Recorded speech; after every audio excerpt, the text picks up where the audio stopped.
person, just as an individual. We will touch a little bit about what you do for a living and how you came to be where you are in your profession today. But for us, we kind of want to get to know the person behind the professional. And so I'm excited about this. I hope you are too. Yeah, no. I mean, I'm honored that you would have asked. I think it is. It's going to be a learning experience for both of us. Yes, I'm going to learn a bit about you.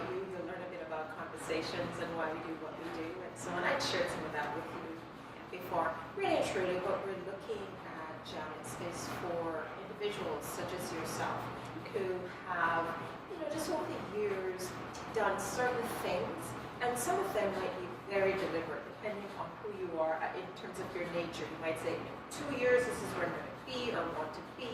In 3 years, in 5 years. While you likely might end up somewhere where you're thinking, I never actually thought that I would be in that particular role and working in this capacity. And the reason why we do have these conversations is that, folks within our community, both locally, right here in Winnipeg, Manitoba, but globally, they just might hear something from your journey that could really help them either make a final decision or take a step or even do some introspection and some reflection, right? And so I feel that everyone has a story, and that story is an interesting story. And even those who think, oh, I don't have anything interesting to say, I just say, no, there's something interesting. Okay. Yes. And that's why I thought about you. And again, thank you for agreeing to do this with us.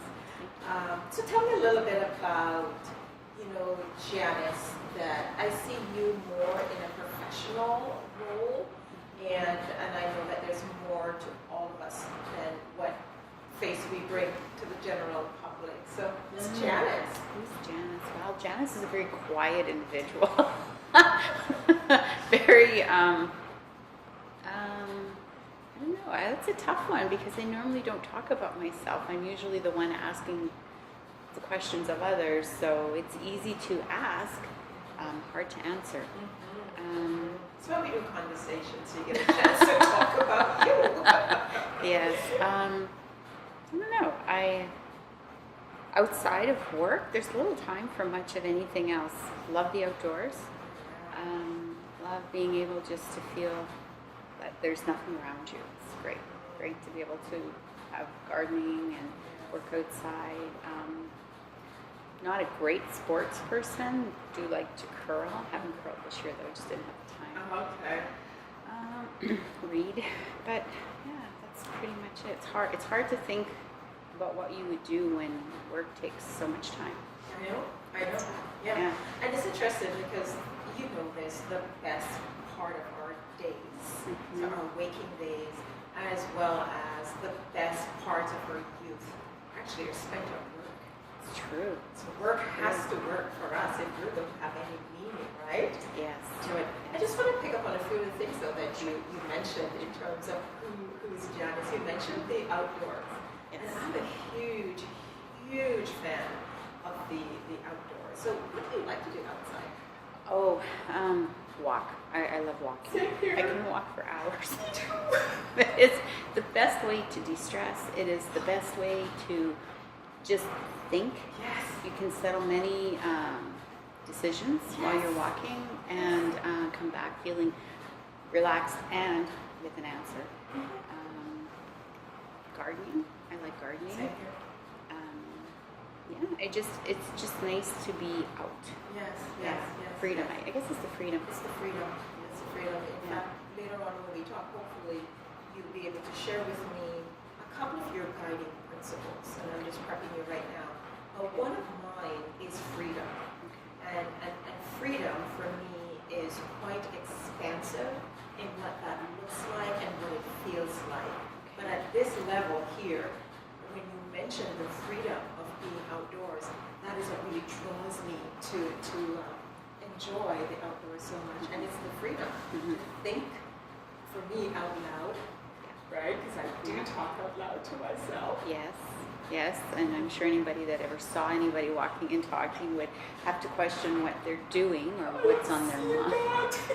In fact, I have had conversations where I will round a corner and I'm in mid-conversation out loud with myself, and I happen to come upon someone and they see and hear me, and they take a wide breath around me. And you can see them looking like, what's going on there? I don't care. So I love that, the freedom of the outdoors. So gardening, tell me about gardening. Why gardening? I know the outdoor. I think it's just being able, I like working in the dirt. There's something soothing about working in the dirt. There's something about, I can't grow a plant in my house, but I can grow a garden, have a garden grow. So beautiful. Do you do it with your bare hands or? I used to, and then now I use the gloves. It's just, it's easier. Yeah, and you're out there for hours. Like I can go until I can't see anymore in the dark. Yes. I know that feeling. And then you go in and then you look around, you go back out. So it's incredible. Now, a couple of years ago, I actually wrote a blog piece about gardening and used it as a metaphor or an analogy to building and developing oneself and others. So when you really think about gardening, you're planting a seed that you plan on nurturing into developing or giving you a fruit of some sort, right? Have you ever given any thought about gardening from that perspective? I enjoy seeing it grow. I've not looked at it so much as that, but being able to have something as a result, maybe. But it's just fun to have something to do to grow, and I mostly give it away. I don't keep it. I give it to friends or family or someone who needs something, and it's just joy of being able to plant and work in the garden. It is beautiful. It's absolutely beautiful. So as we go on into life, there are a number of areas that, some of them, they help take us to that next level, that proverbial next level. And for some folks who are very much self-aware, they plan those levels. And sometimes life really delivers it as you planned it. Yes. And more times than not, though, I find life might take us off to a little, veer off a bit from that path. So we call that a mental shift. Okay. Right? So there might have been a time in your life where you're saying, okay, this is where I want to make a difference. This is who I want to be in terms of contributing to society. Tell me a little bit about those mental thoughts, that thinking that you had, I don't know, in 20s, 30s, wherever you want to start. And somehow life said, no, I'm going to take it over here instead. Oh, that's actually quite true. I went to university with one degree in mind and graduated with it, and then as life would have it, I ended up in a different career. And I think life has a way of putting you where you should be, not where you want to be. So I don't believe you can really plan for certain things. You may, but I don't often know if that's where it should go. Like, you have to go where life is going to take you, because that's where you're meant to be. So it ended up doing my counseling and therapy. That was where I ended up going and assisting women and children and families, and having to retrain at university to be able to have what I needed to be able to assist them. So it was really good. And then, as life would have it, the initial degree has got me back to where I am now. So it took me almost 30 years to get to from where I started to where I am. So that's a huge detour. Full circle. It is. It is powerful. It Very is. powerful. It is. I found very intriguing what you said. It's almost as if you can't really plan. You can, but life's going to take you where you ought to be, or where you need to be. Yes. And what would you say to someone who they've done this planning, and of course, life just veers them off that path, and and they might be devastated or doubting themselves. Should I even continue to pursue this, or should I just embrace where I am right now? What would you say to someone in that position? I would say embrace it, because you can't control anything. As hard as you try, or as much as you believe you can, at the end of the day, you control nothing. You go where or whatever life has put for you. I'm a strong believer that when you're born, the path that you're on has been predetermined, and you will pretty much stick to it, but along the way, you will have little detours, either to learn about yourself, to learn about the environment, to learn about people, but it will only add to who you are and your own self-awareness. So if you fight it, you may not become who you were meant to be. That is so powerful, Janice. Extremely powerful. But that would be what I would, yeah. Yeah. And I know that in my line of work, I do come across folks who end up quite sad and a bit just despondent, thinking that maybe I was wrong in thinking this is my calling.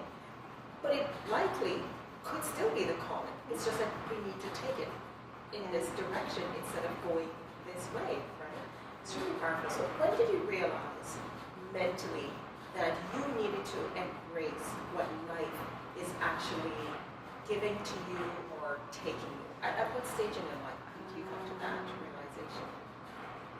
At what stage? I'm not sure if it's an actual awareness or if it's an evolution of where you are. Okay.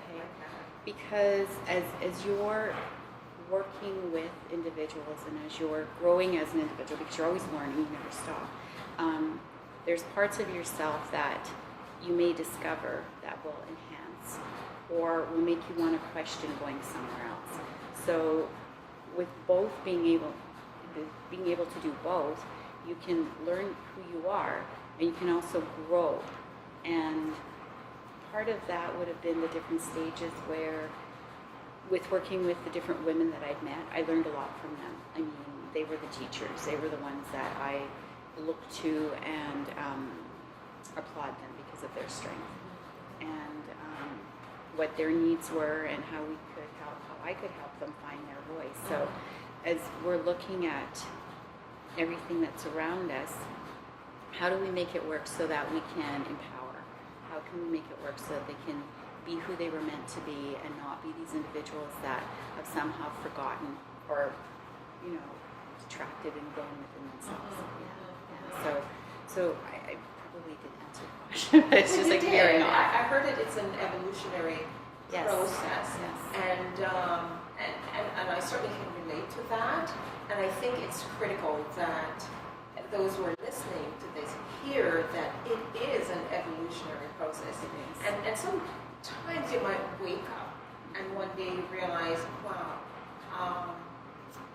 I'm not going to force things, because I've noticed over the last 5, 10, 15 years, when I do, it's more of a struggle. And I remember learning from a colleague of mine who unfortunately didn't practice this saying herself, but it was a powerful saying, and it's stuck with me ever since. And what she said is, suffering is optional. It's true. Suffering is optional. It's true. And so if we know that we will get to where we're meant to be, we just need to do what? What would you say then, Janice?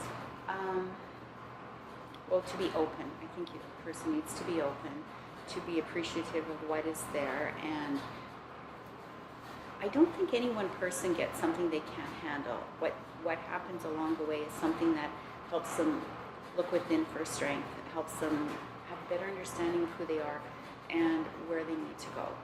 So I think to embrace change and not fight it, because it will happen. And you have two choices. You can either sit in it and make it a more negative impact, have a more negative impact on yourself, or you can look at it and say, well, what can I learn from this and how can I move forward? So that would be what I would, for anyone who's